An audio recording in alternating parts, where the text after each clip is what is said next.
निचला उपला थला ये उपला थला उपला जहाँ अपन खड़े हैं उपला थला रोड से उधर निचला थला उपला थलाई थला थला थला उपला थला और ये कोटड़ा उसमें पंचायत बिलवन है, ग्राम पंचायत बिलवन है, तहसील कोटड़ा उपला थला। नमस्कार, मैं आज यात्रा के सिलसिले में इस समय हूँ उपला थला, जो कोटड़ा तहसील के उदयपुर जिले के गांव में है। मेरे साथ में आपको एक अजीब सी शख्सियत दिख रही होंगी जिनका नाम बाबूलाल जी खराड़ी है। कद में छोटे लग रहे होंगे लेकिन इनका काम बड़ा है। मुझे बड़ी उत्सुकता थी बहुत वर्षों से कि मैं बाबूलाल जी के गांव आऊं। आज मुझे सौभाग्य मिला और परिवार का भी मैं ऋणी हूं कि जिन्होंने मुझे मक्के की रोटी और उड़द की दाल खिलाई। पर इसके दौरान मुझे उत्सुकता हुई कि बाबूलाल जी का मकान 3 बार विधायक बनने के बाद ऐसा क्यों है। तो मैं बाबूलाल जी से सवाल पूछ रहा था कि बाबूलाल जी, लोग राजनीति में सुचिता की ईमानदारी की बात करते हैं, तो आप इतने ईमानदार क्यों हैं? मुझे संघ की शाखा से जो संस्कार मिला है, जिसके कारण से ये सारी चीज़ें मेरे खून में नहीं है। मतलब राजनीति में ईमानदार रह के भी काम चल सकता है? चल सकता है। काफ़ी लोग हैं जो आज भी देश में ईमानदारी से काम कर रहे हैं, जैसे हमारे प्रधानमंत्री जी नरेंद्र मोदी जी, अटल बिहारी वाजपेयी जी, अडवाणी जी, हमारा केंद्रीय नेतृत्व जो भी है वो। ये सब आपकी प्रेरणा है? हाँ, और कोई प्रेरणा। इनको आपने देखा होगा बचपन से ही। राजनीति में कब से और क्यों है? राजनीति में संघ के कार्य से मुक्त करके 1987 से मुझे राजनीति का दायित्व दिया था, युवा मोर्चा का मंडल अध्यक्ष नाते।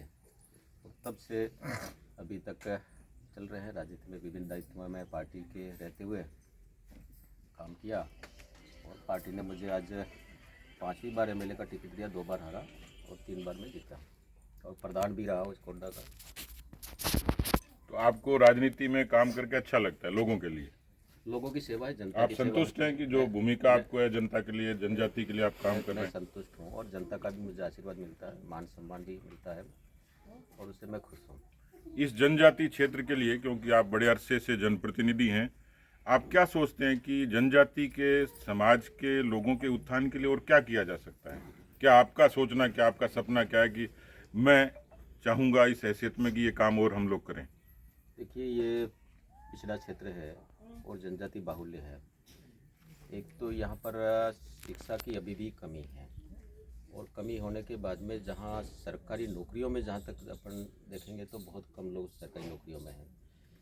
कहीं कोई बाबू मिल जाएगा और कहीं अध्यापक मिल जाएगा और अब कुछ पटवारी हो गए हैं, लेकिन जो उच्च पदों पर जाना चाहिए वो वैसा नहीं हुआ है।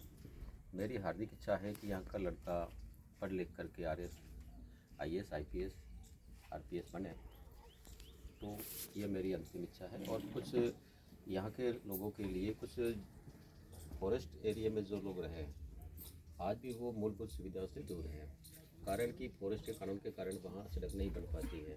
तो वो हमारे मन में एक चिंता है, जिसको हम बार बार सदन में भी उठाते हैं और पब्लिक में भी बोलते रहते हैं। मेरी नज़र में लोग हीरो ढूंढते हैं, बाबूलाल जी मेरी नज़र में रियल हीरो हैं। आपने उनकी बात सुनी होगी कि जिस व्यक्ति की अंतिम इच्छा ये है कि जनजाति का उत्थान हो, वहाँ शिक्षा का प्रसार हो, लड़के लड़कियाँ IAS IPS बने और जो जंगल के पर्यावरण के कानून बने हुए हैं उसमें शिथिलता आकर यहाँ पर विकास हो। ज्यों की त्यों धरधीनी रे चदरिया। राजनीति में मेरे लिए आश्चर्य था कि व्यक्ति इतने अरसे से ऐसा कैसे हो सकता है, पर बाबूलाल जी को पूछा कि झोपड़ी बड़ी क्यों नहीं हुई, उन्होंने कहा काम चल रहा है, बच्चे पढ़ रहे हैं, बच्चों को वो शिक्षित भी बना रहे हैं और संस्कारित भी बना रहे हैं। आपने देखा कि संगठन के विचार से निकला हुआ कोई सामान्य युवा मोर्चा का मंडल का महामंत्री आज 3 बार का विधायक है। उनका पहनावा, रहन सहन, जीवन कहीं पाखंड नहीं है। यही भारतीय जनता पार्टी की ताकत है।